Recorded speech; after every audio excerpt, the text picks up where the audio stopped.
This is the last talk of the summer series of the Center for Mobile and Wearable Systems and Augmented Intelligence, funded through a kind donation from Nokia Bell Labs.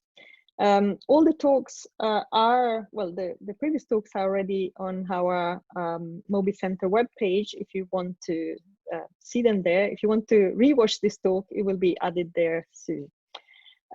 We will have a winter seminar series as well. We're starting organizing this. But for today, our speaker is today's speaker is Aiden Doherty. He is an associate professor at the University of Oxford and leads the Health Data Research UK projects on reproducible machine learning. And today he's talking about a topic that is quite close to our heart and is related to the use of sensors, in particular accelerometer and large data set and machine learning and the challenges of this. So without further ado, Aiden. Fabulous. Many thanks, Cecilia, and to you and your team then for the introduction to speak here. And I imagine in many ways I might be preaching to the converted in that probably many of us here in this seminar believe that wearable sensors can be really helpful then to help us identify people who will go on to develop disease, and B, also to help measure health relevant behaviours better. So I lead a research group then at Oxford's Big Data Institute, and we're very much interested in the use of wearable sensors, and particularly with a focus in population health settings. So for example, the department I'm based in, we have got three major studies. One is the Million Women study, which has got 1.3 million participants in it. Another one of our studies that I'll be talking a lot about is the UK Biobank study that's got 500,000 participants. And then we've also got a separate biobank study in China that's also got 500,000 participants as well. And the aim for all of these studies is to try and better understand the causes and consequences of disease. And then my group's particular interest within that is to use wearable sensors. And the abstract for the talk today has been very much motivated around cardiovascular disease. And cardiovascular disease is the leading cause of death, both in the UK and globally. And the current preventive strategies around cardiovascular disease are very much, they're multifaceted, but within that, guidelines advocate the use of risk prediction models, i.e. we try and target or identify those who are at a higher risk of developing cardiovascular disease. And these risk prediction models typically take into account a person's age, their sex, their blood pressure, whether they've had a past history of diabetes, etc. And the models currently used for those are somewhat okay, but most people are generally identified too late, and over 50% of the major cardiac events, namely heart attacks and strokes, are in people who would not have been originally classified as high risk by the model. So there's a lot of room for improvement in these risk prediction models that generally rely on snapshot measurements of health taken in the clinic. And within that as well, within those guidelines, there's also recommendations around lifestyle health behaviours, namely the diets we should be having, how much sleep we should be having, how much exercise we should do, and indeed exercise/physical activity forms a large part in current cardiovascular disease prevention guidelines. And currently, the recommendation is that all of us should be engaging in 150 minutes of moderate to vigorous intensity physical activity in minutes per week. But all of this past evidence has relied on asking people how much exercise they do rather than directly measuring it. And self-report for behavioural aspects is actually quite a messy and noisy measurement. So here I'm showing both in the US and in England, they performed nationally representative surveys about 10 or 12 years ago, trying to assess the amount of adults who meet physical activity recommendations using self-report and using accelerometers. And we can see that there's very widely differing answers between the self-reported instrument and the accelerometer instrument. Now, I'm sure neither gives the exact gold standard ground truth, but there's certainly a huge amount of evidence now gathered up that accelerometers provide a much more robust answer than the self-reported, whereby they're more strongly associated with gold standard measures of physical activity energy expenditure, and they're now an increasing amount of evidence showing that they're more strongly associated with mortality and disease outcomes as well, i.e. they're better suited for risk prediction.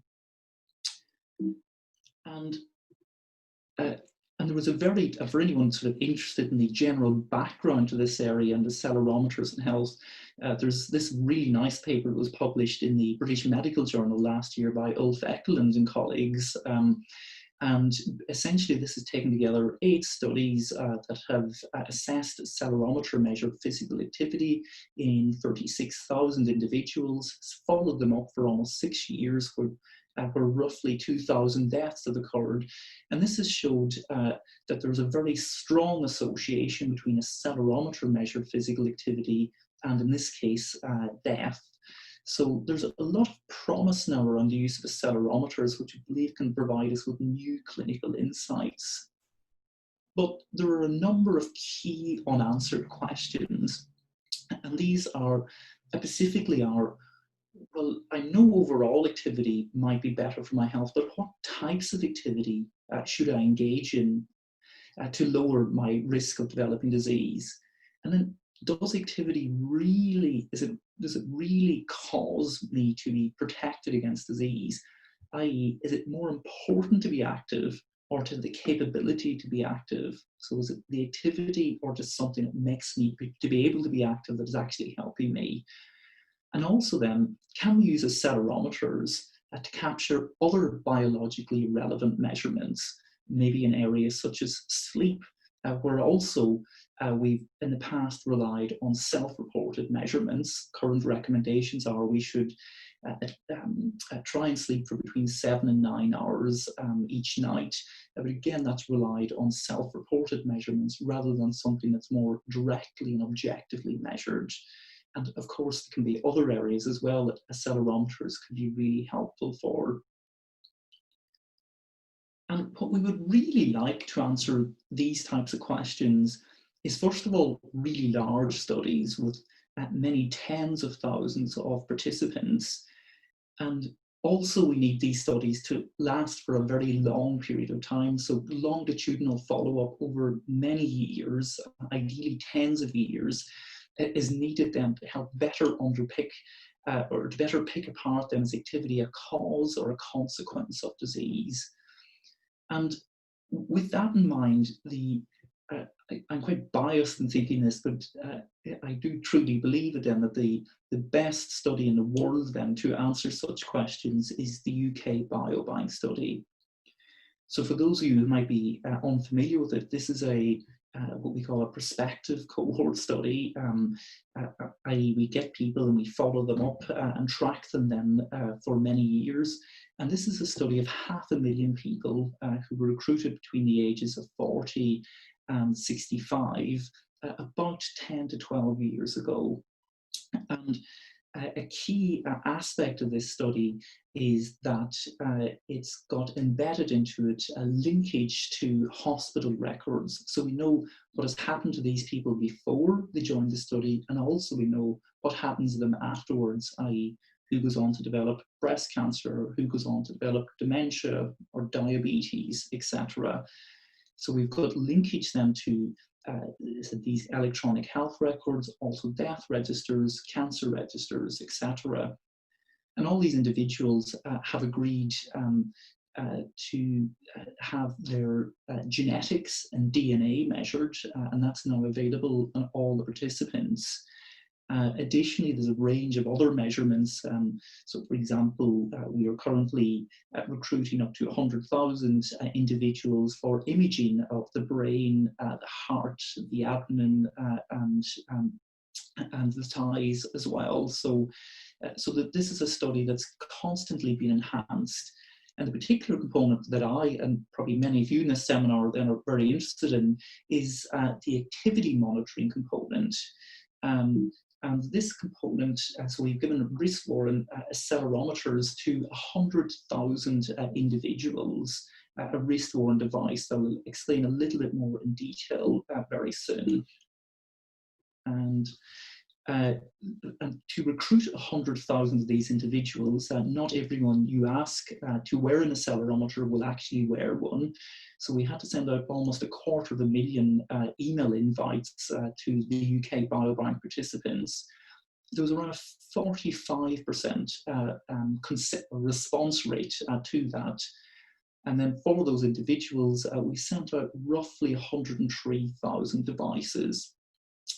And the individuals then within this study, around 93% of participants then wore the device for sufficiently long for us to get a good stable measure of their activity status. So this was, I think, an incredible effort by the Biobank team. This study is at least 5 times larger than any other study worldwide of wrist-worn accelerometry. And the key thing here is it's placed and embedded within an existing cohort study, whereby we'll now be able to follow up all these individuals for their health and disease status. And to explain a little bit more about the accelerometer, the device we used is pictured up in the top left. It's called an Exivity device, an Exivity AX3, and it captures raw acceleration in 3 dimensions, the X, the Y, and the Z, at a sample rate of 100 Hertz. And participants were mailed this out in the post and asked to wear it for 7 days. And of course, and they would send it back then by a self-addressed envelope. And in the study, we were sending out about 4,000 devices per week and cycling through them over almost a 2-year period. And one of the challenges of analysing this data is, first of all, to try and get a nice stable measure of physical activity status, i.e. just trying to bring together various parts of the state-of-the-art literature that hadn't been at that point put together into a nice software package. So we had to consider aspects such as calibrating devices, also combining the axes together into vector magnitude, doing filtering them to remove noise and machine-related vibrations, and also trying to unpick apart human motion from gravity. Then we had, as part of our expert group, then we had to have essentially a bun fight then over what's our favorite epoch or time window size. We eventually settled on a 5-second time window or epoch. And of course, when you ask 100,000 people to wear a device, not everyone will wear one. So we have to detect when the device has been worn and not worn, and then eventually adjust our analysis based on that. And I guess a key thing I'd like to highlight within this work then was also settling on a minimum wear criteria period. So I don't want to just include someone who's only worn the device for 10 minutes if we've asked them to wear it for 7 days, because we'll not get a realistic measurement of their activity or sleep status. So we performed a missing data simulation then on 30,000 individuals who wore the device all the time. And we found that the sweet spot for a minimum wear criteria was asking the individuals to ensure there was data recorded in each one of the 24-hour periods for future circadian rhythm analysis, and also ensuring that the device was worn for at least 72 hours in total. And this measure that we've used has been validated against doubly labeled water by our colleagues at the MRC Epidemiology Unit in Cambridge, whereby they have given 100 participants exhibity devices on the wrist and thigh, and then validated this against doubly labeled water, an isotopic drink that we view as our gold standard physiological measure. So it's demonstrated good validity in that study. And then when we just do a kind of a simple descriptive analysis of the data on 100,000 participants, we can then break it down by age and sex groups, showing unsurprisingly that older participants are less active than their younger counterparts. So cross-sectionally, there is roughly a 7.5% decline in activity levels per decade of aging. And women, we found, were ever so slightly more active than their male counterparts. And there's quite an interesting thing here whereby the activity levels of men is more polarized, i.e. men are more sedentary, but also spend more time in moderate to vigorous intensity activity. But women then appear, at least within our cohort of 100,000 people, women appear to spend more time in sort of light to moderate activity zones than their male counterparts. And of course, then being time series data, it's possible to build up 24-hour models of what human movement behavior or human movement looks like in both men and women and across age groups. Again, we can see the older participants in the lighter grey line in both the women and male groups. We can see it drops off quite markedly in the afternoon and early evening time.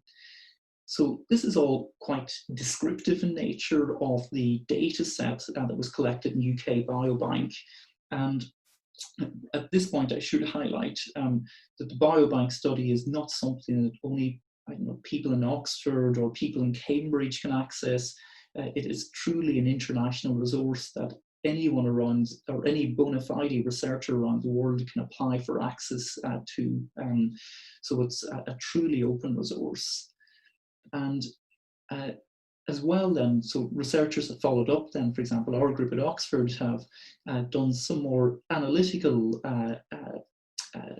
health association analysis then, showing, for example, that this relatively simple measure of overall physical activity is associated with multiple health outcomes.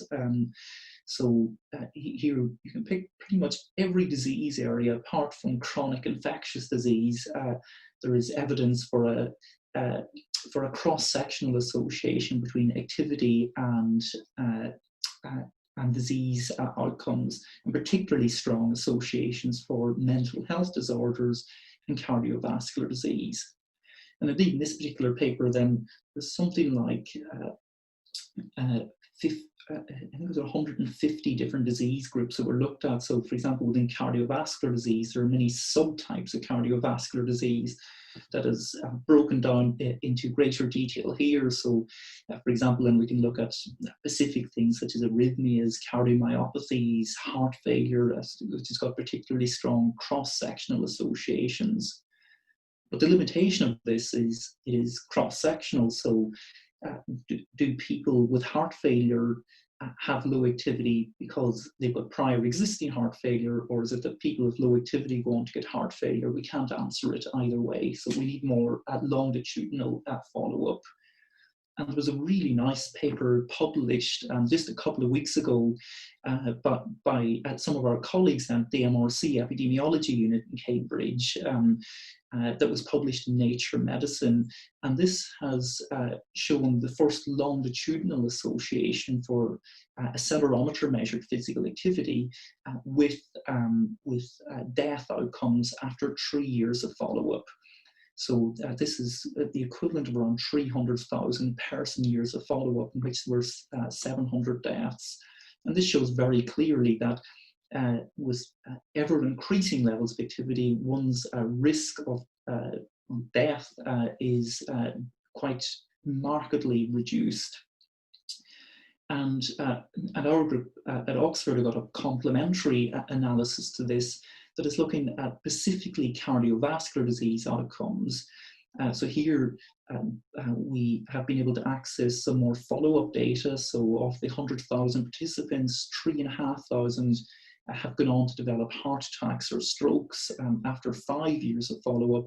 And again, the people who are in the highest quarter of the activity distribution have got a markedly lower risk of developing cardiovascular disease, roughly a 50% reduction in developing cardiovascular disease. So this is a very strong, very striking association with cardiovascular disease outcomes. So, and it's actually much, much stronger than we previously thought for how activity is associated with disease outcomes, because all of the current public health guidelines currently assumes that activity that being in the highest activity group versus the lowest reduces one's odds of having cardiovascular disease and other outcomes by around 20%. So we may actually have been really underestimating the true benefits of activity up until this point. So this is, I think, it's very exciting work that is already showing just a simple analysis of accelerometer data can actually have, can be, I think, really quite transformational in our thinking for how behaviors are associated with health outcomes. And there's a lot more careful work to be done in this, but it's very promising and exciting. But of course, I think many of us in this seminar will be quite interested in knowing, well, is there, because we're capturing 100 Hz data, so we're getting probably around 180 million data points per person. So reducing everything down to a glorified average is a good starting point, but surely there's other much more or potentially other powerful signals that one can mine from this data. And of course, that's where we're very interested then in the potential use of machine learning methods. And machine learning is obviously becoming of a lot of interest within health data science more widely. So in other areas such as imaging or unstructured electronic health records, there's a real large interest in machine learning, because in those areas we've got essentially cryptic or hard to define features, so they're quite well suited towards machine learning tasks that are trying to identify essentially some new patterns within the data. And there are poster boy examples of machine learning within medicine, particularly around the area of diabetic retinopathy. So Piers Keane and colleagues at the Moorfields Eye Clinic have, in collaboration with Google, done, I think, some quite stunning work in computer vision then for from retinal eye scans, been able to detect whether one should be diagnosed with diabetic retinopathy or not. As we can see with the area under the curve, or the ROC plot to the right, the algorithm performance on unseen data performs very well and very competitively in comparison to trained ophthalmologists. So there's a lot of interest around the use of machine learning for diagnosis and also for risk prediction. So this is a DeepMind paper published in Nature last year that was looking at unstructured electronic healthcare record data and then trying to predict one's risk of developing acute kidney injury. So again, another very nice example of the potential for machine learning within clinical medicine. So what we're interested in then within the context of accelerometry data is, can we use machine learning then to learn patterns or signatures that identify whether a person is engaged in functional activities such as sitting or walking or driving. So can we learn some of the patterns or signatures? And this isn't a new thought. There's a whole, obviously, UbiComp pervasive computing community's been working on this for a long time. But one of the, in my view, fundamental limitations to this work, and why it hasn't really translated into a large-scale healthcare studies, is that all of the training data sets or sort of validation data sets have taken place in laboratory environments. And the issue with this is that a laboratory environment is an unnatural environment whereby people are asked to do sort of an unrealistic set of activities, an unrealistic sequence for an unrealistic amount of time. And therefore one is quite likely, therefore, to develop a model that is not realistic for use in real world data sets. So what we really need is a free living validation data set. And it has traditionally been difficult to capture labels in free living environments, because with direct observation, a participant would feel uncomfortable if I follow them around with a clipboard. So instead, then what we use is wearable camera devices, and the data from a wearable camera device looks something like this video that I'm showing, and I hope it plays okay with the streaming. And the idea behind a wearable camera is it's worn via a neck-worn lanyard and takes first-person point of view images about once every 20 seconds or thereabouts. And from this, we can very clearly see the type of sitting or moving a person's doing. We can even catch some of our naughty participants eating and watching television at the same time while they have a fry up, even some bacon and sausages, I think, in this case. So wearable cameras are an incredibly powerful tool to capture lifestyle health behaviors. And the intuition here is that when worn together with an accelerometer, the camera provides us with a ground truth for the behavior labels, from which we would then like to identify from accelerometer data only. And so I try to get to the next slide. So with our wearable camera data then, so we've got essentially this wall of images that a trained researcher looks at, and they essentially then label the images using the behavioral annotations suggested on the left. And before we let any essentially lucky medical intern annotate these hundreds of thousands of images, they first of all have to undergo training against a set protocol, and they've got to essentially achieve an inter-rater reliability score of at least 80% against a known and pre-annotated ground truth. So that helps us ensure that any of the labels we do assign into these images should be stable and reliable. And this provides us then with our labels, and it essentially becomes a supervised machine learning exercise then on time series accelerometry data. So the data be broken up into a training data set and a test data set. In our particular case, we had data from 150 participants, so it was small enough that we could do essentially a leave one out classification exercise.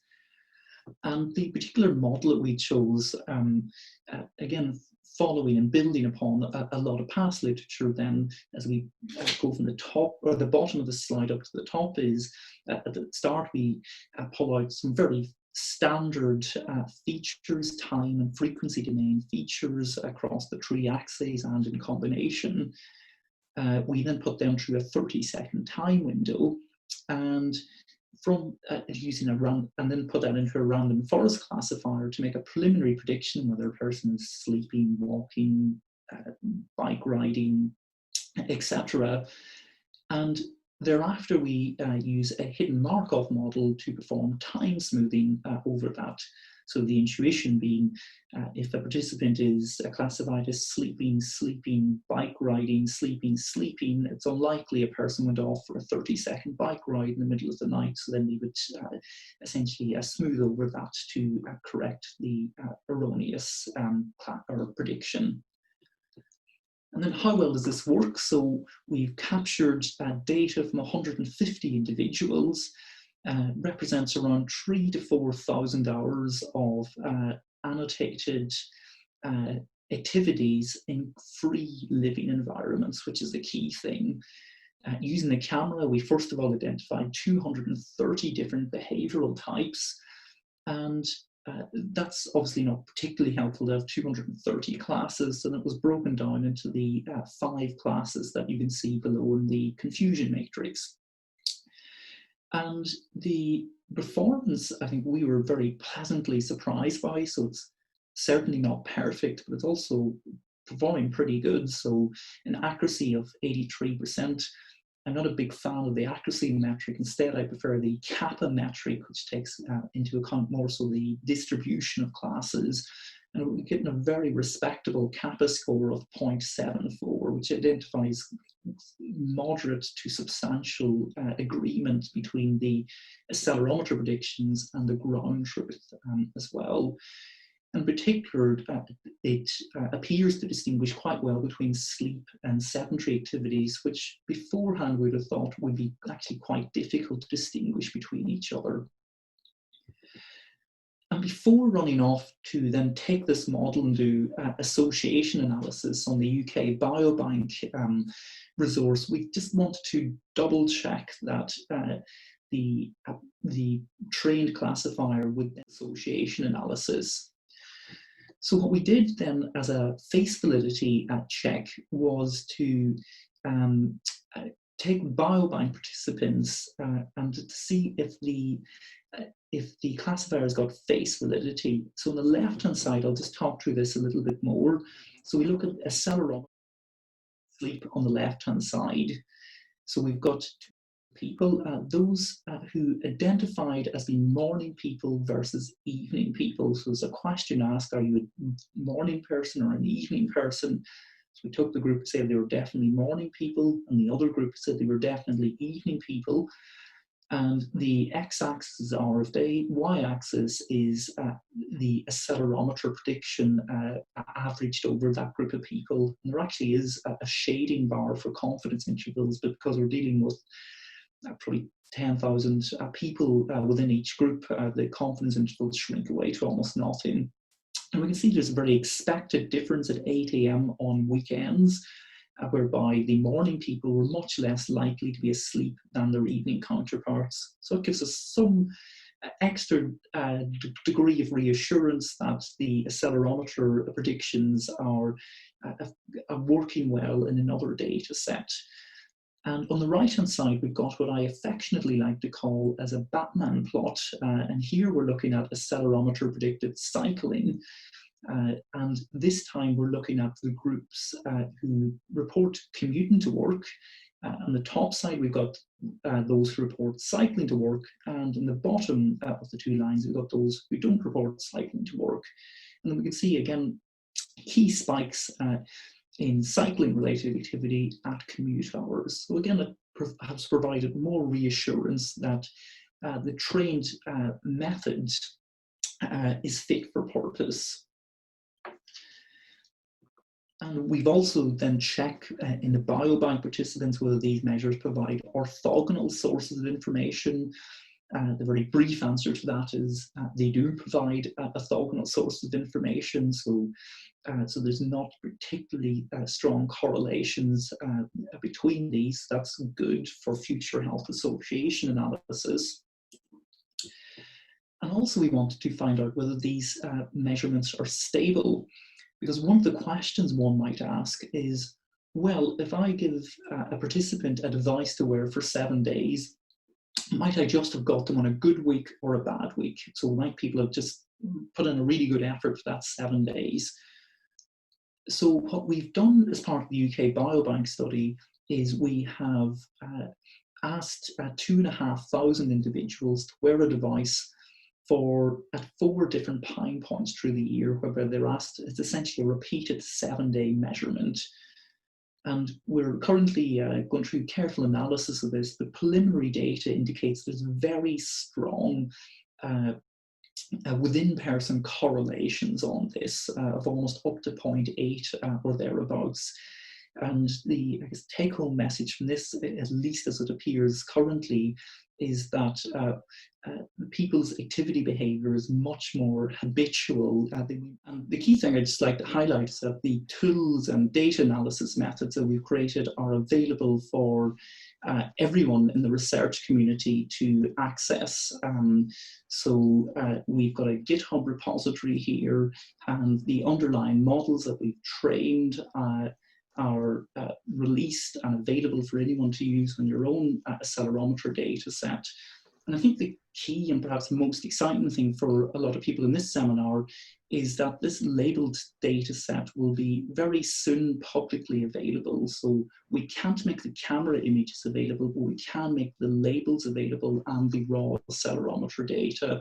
And we're just working through that carefully. There's just we've just got to be quite careful with information governance, etc. on this, but it is very much our intention this will be publicly released very soon for the benefit of the UbiComp, pervasive computing communities and others as well.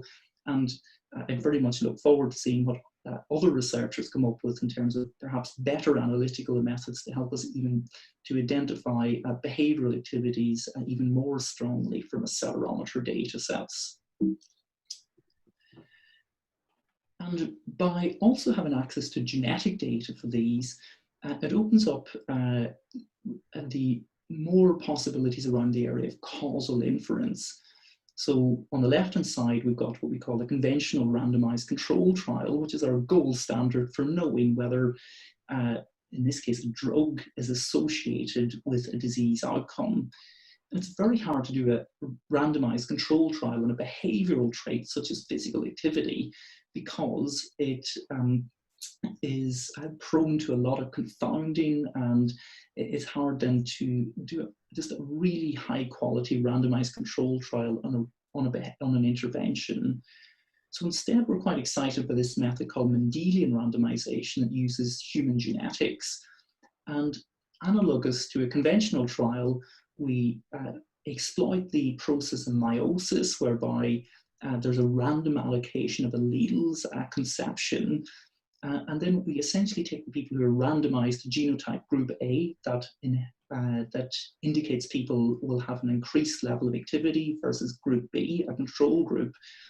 Now we've got randomization to control for our measured and unmeasured confounding, and that helps us then investigate whether activity might causally lower one's risk of developing disease.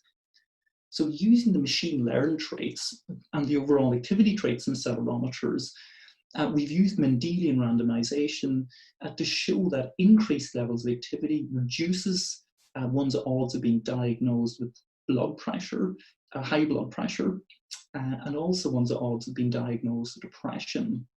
And also the machine learned sleep trait has been shown a sort of a causative association of restless leg syndrome with all sleep traits, and also the effect of higher sort of waist to hip ratio, which adjusted for BMI, on lower sleep duration and lower sleep efficiency. So I think we're at a really exciting time now. We've been able to associate these accelerometer measures with a range of disease outcomes and using a variety of methods. And I'll briefly, in the interest of time, then describe another method that we're using called compositional data analysis, because we're essentially looking at 24-hour human movement behaviors. So we're classifying the amount of time people spend being asleep, being in light activity, sedentary behavior, moderate activity. And if I want someone to do more moderate to vigorous activity, they can't magically create an extra half an hour in the day. Instead, they've got to inevitably take that time out of one of the other behaviors, i.e. all of the components are compositionally created into a 24-hour component. So compositional data analysis is an area that's of increasing interest for the analysis of 24-hour accelerometry data with health outcomes. And Rosemary Walmsley then in our group has done some fabulous work then associating the machine learned behaviors with incident cardiovascular disease outcomes, i.e. looking at people who were apparently healthy when they wore the accelerometer device, following them up for 5 years, whereby of the 100,000 participants, around 3,500 went on to develop a heart attack or stroke, and then has used this compositional analysis of machine learned accelerometer traits to help predict or associate different types of behaviors with the disease outcome. And the graph I'll show on the next page here shows very nicely that there are very strong associations for substituting from one behavior to another. So, for example, if we look at the top left, as a person goes from doing more sedentary behavior than from the left all the way over to the right of doing more light activity, we can see that one's what we call hazard ratio, we could think of it as one's risk of developing cardiovascular disease decreases. And then on the bottom two sides, we'll see moving from sedentary to moderate activity or from light to moderate activity, there's a very quick and apparent and strongly and very strong effect from moving into more moderate vigorous activity as one engages in more of that behavior. So I think this is a really neat form of analysis, and the paper is currently in preparation for that.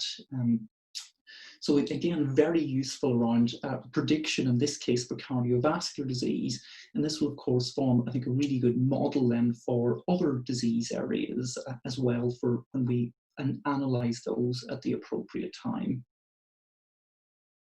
So very briefly then, as well, we're interested in reproducible machine learning in terms of the robustness of these models. So we have tried these models on dialysis participants. Now, people undergoing hemodialysis are very inactive, and when we apply these models blindly to those participants, the classification, while the accuracy might look like 74%, the kappa score is around 0.2 or thereabouts. So the classification was really, really poor. So there's a lot of work to be done in future in terms of making these models more robust across different patient groups. And it's of course not a problem that's unique to just sensing data. This is also a problem with imaging data, whereby they can be prone to some forms of noise to underlying images, as was outlined very nicely in the science paper that people can follow up in their own time if interested. And in general, there's just a large concern around reproducibility of machine learning models in healthcare. Unfortunately, I don't have time to go into it now, but at Health Data Research UK, which is the UK's national health data science effort, we have set up a project around reproducible machine learning. And within those aims, one aim is around the synthetic data generation that we'll be working on with a particular focus on wearable sensor types. So perhaps in a couple of years' time, we might have a synthetic version of the UK Biobank data set that might be accessible for other researchers around the world to be able to access in a more timely fashion to try out and benchmark different methods. And last but not least, I would just like to say that while I've talked about accelerometers all throughout, I've got a huge interest in wearable cameras. And I could see, at least earlier on the talk, my colleague Juliet Chami has joined in this seminar. So Juliet does groundbreaking work around schistosomiasis, an infectious disease, a neglected tropical disease in sub-Saharan Africa, particularly in Uganda, where Juliet works.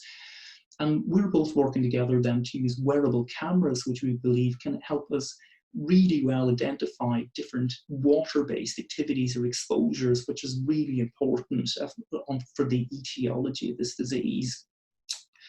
So I've shown earlier wearable cameras are great to measure behavioral attributes such as eating, social interactions, walking, sitting, etc., and also here for water-based activities. So I'm quite biased in this, but I think there's a lot more we can do with image-based data in future that can be then embedded into large-scale cohort studies.